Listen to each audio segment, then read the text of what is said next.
Sonic games are known for being fast-paced platformers where you zoom through the levels and collect the rings, but the Sonic collection of games also had racing games, and today we're throwing it back and taking a look at one of them.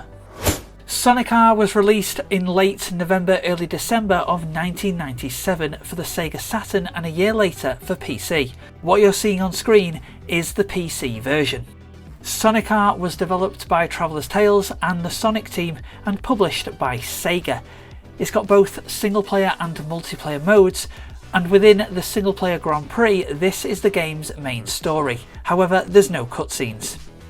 Your goal is simple. Sonic, Tails, Knuckles and Amy must win the World Grand Prix by beating Dr. Robotnik and his henchmen, while also trying to balance obtaining all of the Chaos Emeralds.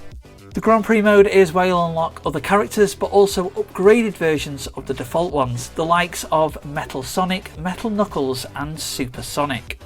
While there are influences to other kart games of the time, Sonic R is an on-foot racer, but you are able to jump, fly, use some abilities and roll into a ball at certain times. I'll say that the handling isn't great, but if you use a slower character, the handling is a little bit better. But of course you're slower, so it'll be a little bit more difficult to win the race, so you best utilise those shortcuts. You don't have to stick to the track, and there's plenty of them that can help you gain an advantage. Some of these shortcuts are exclusive to certain characters. For example, while Amy is in a car, she can glide on top of water, meaning any water-based shortcuts she can use, while other characters will end up going under it, slowing them down. Sonic R came about after the developer Traveller's Tales were working on a 3D graphics engine, and they chose to rebuild an F1 game into this Sonic game. It was quite new and different for the Sega Saturn at the time, with fading in courses instead of a popping in style. This was a graphical technique described as a 12-layer transparency, which was used because of the Sega Saturn's limited draw distance. The number of tracks in Sonic R is quite limited, but they do follow the same art style seen in other Sonic games. If you're a follower of the series, you can actually place these tracks and know what location they're meant to be in. Each of the 5 tracks can be played in reverse as well, effectively giving you 10.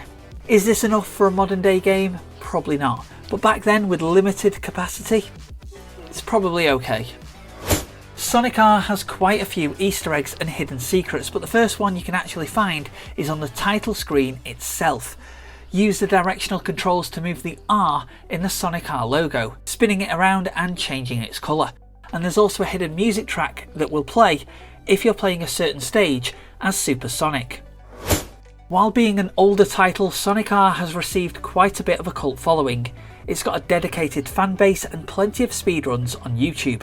It's also got a very memorable soundtrack, with 3 of the most remembered tracks being Living in the City, Can You Feel the Sunshine and Super Sonic Racing.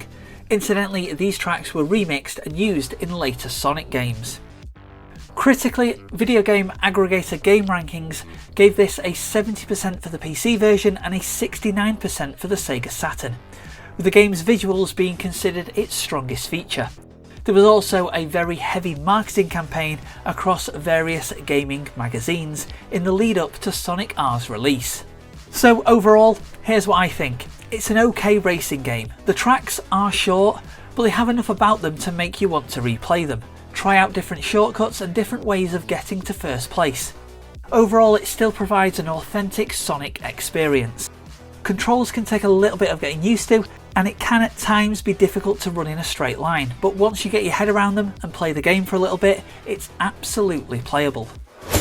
So that was Sonic R. Was this a game that you remember playing? And if you did, let me know your memories of it in the comments below. And if you like looking back at some older video games, stick with the channel because there'll be plenty more of them dropping each week.